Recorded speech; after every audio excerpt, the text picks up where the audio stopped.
नमस्कार दोस्तों, बात करते हैं केनरा बैंक की। 112 का स्टॉक हो चुका है और 76% इसने गेन किया है अपने 52 वीक लो से। बात करेंगे इस वीडियो में। स्टॉक काफी ठीक ठाक चल रहा है, कामकाज बढ़िया हो रहा है। कुछ बड़ी खबरें यहाँ पर आई हैं। जब मैंने लास्ट टाइम वीडियो किया था तो 2-3 टारगेट यहाँ पर मिस हो गए थे और अब नुवामा ने भी यहाँ पर एक बड़ा टारगेट आपको दे दिया। उसकी भी चर्चा इस वीडियो में करने वाले हैं। हम साथ में बात करेंगे क्या अभी भी स्टॉक आपकी खरीदारी के रेंज में कामकाज कर रहा है, बाजार के कैसे हाव भाव है और क्या इस बाजार में बैंकिंग सेक्टर यानी फाइनेंस सेक्टर पर पैसा आपको लगाना चाहिए या नहीं। चलिए स्टार्ट करते हैं इस वीडियो को। गला मेरा थोड़ा खराब है तो बेयर विद मी। जो भी समझ में ना आए आप कमेंट करना है, मैं उसको क्लैरिफाई कर दूंगा। बट ओवरऑल अगर आप देखेंगे तो स्टार्ट करते हैं इस वीडियो को। चैनल पे नए हो तो चैनल को सब्सक्राइब कर देना, हिट दैट बेल आइकन ताकि आपको नोटिफिकेशन मिल सके। चलिए स्टार्ट करते हैं। एक डिस्क्लोजर, मैंने स्टॉक को अपने पोर्टफोलियो में ऐड कर रखा है तो उसके हिसाब से ही आप ये वीडियो को देखना। गोइंग फॉरवर्ड आपको लग सकता है कि मैं बायस्ड हूं, पर मैं पॉजिटिव और नेगेटिव दोनों चीजों को लेकर के यहाँ पर चर्चा करूंगा। बात सबसे पहले बाजार की, तो बाजार के हालात आज मोर और लेस फ्लैट ही कामकाज कर रहा है बाजार अभी तक तो। और 11:40 हो रहे हैं ओवरऑल अगर आप देखेंगे तो। और यहाँ पर बाजार एकदम जो ओपनिंग हुई थी उसके आसपास ही लगा हुआ है। ये अच्छी बात है कि निफ्टी आपका 24,800 के ऊपर है। आज एक बड़ा इवेंट भी है, जेरोम पोवेल साहब की स्पीच भी है शाम को, तो उसमें भी आपको एक बड़े बदलाव देखने को मिल सकते हैं। इस टाइम पर तो भले ही बाजार फ्लैट कामकाज कर रहा है, बट मुझे उम्मीद है कि शाम तक थोड़ी सी यहाँ पर बाइंग आपको एफआईआई और डीआईआई की तरफ से आती हुई देखने को मिल सकती है, तो उसके लिए रेडी रहना है। ओवरऑल अगर आप देखेंगे तो ऑटो सेक्टर आज के दिन में अच्छा कामकाज कर रहा है। बैंकिंग में थोड़ा प्रेशर है, स्पेशली अगर आप सरकारी बैंक में बात करें तो वहां थोड़ा सा प्रेशर है। अर्निंग्स के बेसिस पे जो कामकाज हो रहा था, जो तेजी थी बाजार में, वो मोर और लेस खत्म हो चुकी है। अभी यहाँ पर प्योरली फंडामेंटल और टेक्निकल बेसिस पर काम हो रहा है बाजार में। जो खरीदारी हो रही है वो भी इसी बेसिस पर हो रही है। जो ग्वाली हो रही है, जो बहुत ज्यादा चले हुए स्टॉक्स है, वहां पर थोड़ा सा करेक्शन आज के दिन में देखने को मिला है। स्मॉल कैप हो गया या मिड कैप हो गया, मिड कैप में अगर आप खास तौर पर देखेंगे तो 0.5% की गिरावट यहाँ पर है। ओवरऑल लार्ज कैप में ठीक ठाक खरीदारी देखने को मिली है। स्मॉल कैप में भी जो स्टॉक अब तक नहीं चले थे या जिनमें रिटेल की खरीदारी कम है, वहां पर बाइंग अच्छी आ रही है, वो मैं आपको दिखाऊंगा। यहाँ पर भी केनरा बैंक, बहुत ही कम रिटेल निवेशक यहाँ पर आते हैं। एक चीज आपको देखने को मिलेगी कि जो स्टॉक आपको बहुत कम पैसे में मिल रहे हैं, यानी 100 से नीचे या 50 से नीचे है, वहां पर रिटेल की खरीदारी बहुत ज्यादा रहती है। दूसरा ये है कि जो स्टॉक बहुत तेजी से ऊपर जा रहे होते हैं वहां पर रिटेल की खरीदारी बहुत ज्यादा रहती है। बट क्या होता है, उन्हें पता नहीं होता कि कहाँ पर बाय करना है, कहाँ पर सेल करना है। जहां पर तो सेल करना है वहां बाय कर लेते हैं और फिर जब स्टॉक नीचे आने लगता है सबसे ज्यादा नुकसान आपके रिटेल इन्वेस्टर का होता है। आप देखिए लोटस चॉकलेट की बात करें अगर आप, लोटस चॉकलेट में लगातार तेजी है, बट उसके बावजूद भी वहां पर रिटेल को एंटर करने का मौका नहीं मिल रहा है। और जिस दिन एंटर करने का मौका मिलेगा उसके बाद स्टॉक में आपको तेजी से गिरावट देखने को मिलेगी। ओला इलेक्ट्रिक की बात कीजिए आप, लगातार अपर सर्किट लगा, वहां पर भी रिटेल की खरीदारी बहुत ज्यादा है। तो ऐसे स्टॉक्स को थोड़ा सा आपको कम बाय करना चाहिए, इन द सेंस कि आपको उसमें रिस्क कम लेना चाहिए जहां पर इस तरह की खरीदारी बहुत ज्यादा लोग कर रहे हो। क्योंकि क्या होता है कि एक टाइम के बाद वो प्लेटियो हो जाता है और वहां पर फिर गेन करने के लिए पॉइंट्स नहीं रह जाते हैं। ठीक है, वो चीज आपको ध्यान में रखना पड़ेगा। बाकी अगर केनरा बैंक की बात की जाए तो केनरा बैंक में 2-3 बड़ी खबरें हैं। सबसे पहले खबर दिखा देता हूं आपको, नुवामा ने स्टॉक रिकमेंडेशन में आईओसी, श्री रेणुका शुगर और केनरा बैंक को यहाँ पर रखा है। टारगेट की अगर आप जहां तक बात करें तो एवरेज टारगेट वही आ रहा है अभी तक हट करके।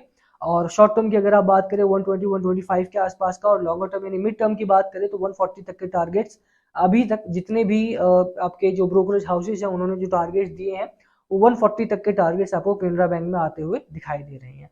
ओवरऑल अगर आप बात करें, देखिए एक चीज जो मैंने आपको बताया अभी डील वाली बात, यहाँ पर भी दिखाऊंगा। स्टॉक आपका 6 महीने पर नहीं चला है, अब यहाँ पर चलने की उम्मीद है। कुछ बड़े नाम यहाँ पर शामिल हैं, उन नामों को भी मैं यहाँ पर वो कर रहा हूँ। आप उनमें भी ध्यान देना कि कौन कौन से नाम यहाँ पर खरीदारी में है। इसी क्वार्टर में अगर आप बात करेंगे तो 0.04% के आसपास की, 0.4% आई एम रिमेम्बरिंग करेक्टली, तो यहाँ पर रेखा झुंझुनवाला या राकेश झुंझुनवाला साहब ने अपनी शेयर होल्डिंग को बढ़ाया था। 1.5% वो ऑलरेडी होल्ड करते हैं, 1.1% वो होल्ड करती हैं, मतलब उनकी जो वाइफ है। और उन्होंने थोड़ी सी अपनी शेयर होल्डिंग को बढ़ाया था, तो रेखा झुंझुनवाला ने केनरा बैंक में अपना एक बड़ा स्टेक यहाँ पर इंक्रीज किया है। दूसरी बात अगर आप देखेंगे तो अमित शाह जो हमारे होम मिनिस्टर है, उनका भी एक बड़ा स्टेक केनरा बैंक में है। ये आप सर्च कर लेना, अमित शाह जी का पोर्टफोलियो आपको ऑनलाइन मिल जाएगा। जब उन्होंने अपना इलेक्शन का फाइलिंग किया था तो उनकी और उनकी वाइफ दोनों मिल करके अराउंड 60 करोड़ के आसपास का उनका पोर्टफोलियो है। और इसी एक साल में अगर आप 5 सालों में बात करें, पिछली बार से इस साल में, तो उनका जो पोर्टफोलियो है वो लगभग 100% से ज्यादा बढ़ा भी है। तो उनकी भी एक substantial share holding Canara bank में है। साथ ही कुछ और बड़े नाम है जिनका 1% से कम की शेयर होल्डिंग है जिस वजह से उनका नाम यहाँ पर नहीं है, उसमें भी काफी बड़े नाम आपके आते हैं। इसी वजह से अगर आप देखेंगे तो अब यहाँ पर उम्मीद जताई जा रही है कि केनरा बैंक जो अब तक बिजनेस नहीं कर रहा था वो अब यहाँ से भागता हुआ आपको दिखाई दे सकता है। पब्लिक की शेयर होल्डिंग की बात करें तो पब्लिक की शेयर होल्डिंग मात्र यहाँ पर 12.5% है, नॉट इवन 20%। और अगर आप टाटा इंडस्ट्री में देखें जो अभी तक नहीं चल रहा है, वहां पर रिटेल की शेयर होल्डिंग बहुत ज्यादा है। टाटा स्टॉक्स, टाटा इंडस्ट्री बहुत अच्छी इंडस्ट्री है, वहां पर रैली आएगी। बट जब रिटेल इन्वेस्टर क्या करता है, बाय कर लिया, जब वो ऊपर जा रहा है तेजी से बाय करता है, यहाँ पर बाय करेगा, वो करेक्शन आएगा, करेक्शन का प्लेट्यू आ जाएगा, और जब प्लेट्यू आता है तो वो होल्ड करते हैं, बेचना स्टार्ट करते हैं। और जब वो बेचना स्टार्ट करते हैं तो फंड यहाँ पर आते हैं, फंड बाय करते हैं। LIC की भी आप देखेंगे 5.8% की शेयर होल्डिंग है यहाँ पे। जितने भी फंड हाउसेस है, चाहे वो म्यूचुअल फंड हो चाहे वो FII हो, वो बाय करना स्टार्ट करते हैं, और उन्हीं के बाइंग की वजह से स्टॉक दोबारा ऊपर जाना स्टार्ट होता है। और जब ऊपर पहुंच जाता है तब रिटेल इन्वेस्टर दोबारा एंटर करते हैं। ये एक परफेक्ट पॉइंट है आपका। अभी आप देखेंगे FII की बात जैसे मैंने की, FII ने अपनी शेयर होल्डिंग को बढ़ाया है, 10 पॉइंट से बढ़ाकर 11.91% कर दिया है। म्यूचुअल फंड ने भले ही थोड़ा सा डिक्रीज यहाँ पर किया है, क्योंकि म्यूचुअल फंड को क्वार्टर ऑन क्वार्टर अपने नंबर दिखाने पड़ते हैं, इसी वजह से म्यूचुअल फंड ने थोड़ा सा यहाँ पर डिक्रीज किया है। बट अभी भी अगर आप देखें तो कुछ बड़े नाम यहाँ पर अभी भी शामिल हैं। स्मॉल कैप वर्ल्ड फंड है यहाँ पे, लाइफ इंश्योरेंस फंड है यहाँ पे, दोनों ही, एक FII है एक DII है आपका। साथ में अगर आप नंबर ऑफ म्यूचुअल फंड्स की बात करें तो नंबर ऑफ म्यूचुअल फंड्स अभी भी 600 प्लस ही कामकाज यहाँ पर कर रहे हैं। तो एक substantial number of mutual fund अभी भी स्टॉक में रुके हुए हैं।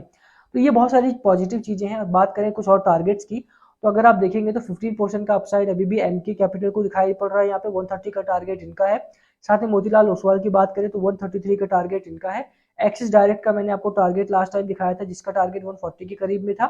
ओवरऑल अगर आप देखेंगे तो जो मेरा टारगेट है अराउंड वो भी 140 के करीब में है, जो इस स्टॉक का प्रीवियस हाई है।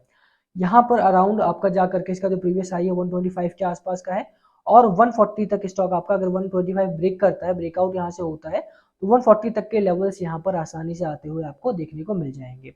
खरीदारी करनी है या नहीं करनी है, ये आपका डिसीजन होना चाहिए। जो मैंने बाय कर रखा है तो वो मैंने अपने लिए बाय कर रखा है, विल नॉट डिस्क्लोज कि मैंने कितना बाय किया है या फिर मैं कब निकल जाऊंगा, आपको नहीं पता लगेगा। इसीलिए सिर्फ मेरी वीडियो को देख करके आप यहाँ पर खरीदारी ना करने उतर जाना। जो मैंने पॉइंट्स बताए हैं उनको आप देख सकते हैं, और वो अच्छा आपके लिए एनालिसिस पॉइंट बन सकते हैं। तीसरा जो सबसे बड़ा कारण है जिसकी वजह से मैंने यहाँ पर बाय किया है, दैट इज, कंपनी डिविडेंड बहुत अच्छा ऑफर करती है। 14 जून को अगर आप देखेंगे तो 3 रुपए पर शेयर के हिसाब से डिविडेंड भी मिला था। और company quarter on quarter basis पे डिविडेंड ऑफर करती है, कई बार ईयर ऑन ईयर बेसिस पे आप देख सकते हैं यहाँ पर ऑफर हुआ है। हर जून में इन्होंने सालाना डिविडेंड भी दिया है, तो ये एक बड़ा कारण है। हालांकि मैं डिविडेंड के लिए यहाँ पर नहीं आया हूँ, मैं स्विंग ट्रेडिंग कर रहा हूँ यहाँ पे, तो बहुत ही शॉर्ट टर्म के लिए, यानी 3 से 5 महीने के लिए मैं यहाँ पर रुकूंगा, उससे ज्यादा नहीं। और मुझे लगता है कि 140 तक का टारगेट बहुत ही जल्द आता हुआ दिखाई देगा। जो मेरा बाइंग प्राइस है, यानी कि 106 के करीब में मेरा बाइंग प्राइस है, 107 एवरेज कर लो आप तब भी, तो ओवरऑल अभी भी मैं ऐड कर रहा हूँ उसे धीरे धीरे करके, तो एवरेज थोड़ा सा बढ़ सकता है। बट अभी के लिए 107 108 के करीब में मेरा एवरेज प्राइस है, तो उस हिसाब से अगर देखें तो 130 135 के आसपास का ट्रेड जो टारगेट है वो बहुत ही जल्दी में भी आता हुआ दिखाई दे सकता है, जो कि MK ग्लोबल का टारगेट है, MK कैपिटल का। अभी जो मेरे लिए बहुत इंपॉर्टेंट पॉइंट रहा वो ये कि कंपनी को अगर आप देखेंगे, देखिए इस बाजार में, जहां बाजार में गिरावट है और जो FII है या म्यूचुअल फंड है वो उन्हीं स्टॉक्स को बाय कर रहे हैं जो वैल्यूएबल है, जिनकी वैल्यूएशन कम है, अंडर वैल्यूड है, और जहां पर आपको कंपनी फंडामेंटली काफी स्ट्रांग है। और अगर आप केनरा बैंक के केसेस में देखेंगे, Canara bank compare to other bank, किसी भी बैंक को आप उठा लीजिए, लिविंग HDFC बैंक, तो मुझे लगता है कि Canara bank is going to be one of the largest bank of in India at least. SBI को भी अगर आप देखें तो इतनी ग्रोथ यहाँ पर भी देखने को नहीं मिलती है। यहाँ पर अगर आप देखें तो एक अच्छा खासा रेवेन्यू जनरेट कर रही है कंपनी, 34,000 करोड़ के आसपास का, क्योंकि टैक्सेशन ईयर था आपका, बजट पीरियड था आपका, तो उसकी वजह से इनका जो रेवेन्यू रहा वो मोर और लेस फ्लैट ही रहा। बट अगर आप ईयर ऑन ईयर कंपैरिजन करेंगे तो काफी अच्छा ग्रोथ यहाँ पर देखने को मिला है। बट रेवेन्यू को छोड़ दिया जाए और प्रॉफिट पे फोकस करें तो प्रॉफिट में एक अच्छा जंप यहाँ पर क्वार्टर ऑन क्वार्टर भी है। और वहीं पर अगर आप यहाँ से भी कंपैरिजन करेंगे, यानी कि ईयर ऑन ईयर भी कंपैरिजन करें, तो काफी अच्छा यहाँ पर भी ग्रोथ पैटर्न आपको देखने को मिल रहा है। तो ओवरऑल फंडामेंटली भी अगर आप देखें या टेक्निकल पैटर्न में अगर आप देखें तो कंपनी बेहतरीन कर रही है, अच्छा काम कर रही है। और आने वाले दिनों में मुझे लगता है कि 140 135 तक के टारगेट जो MK कैपिटल के हैं या मोतीलाल ओसवाल का है या एक्सिस डायरेक्ट का है या नुवामा का है, वो टारगेट जल्द ही अचीव होता हुआ दिखाई दे सकता है। अभी के लिए वीडियो को हम यही खत्म करेंगे।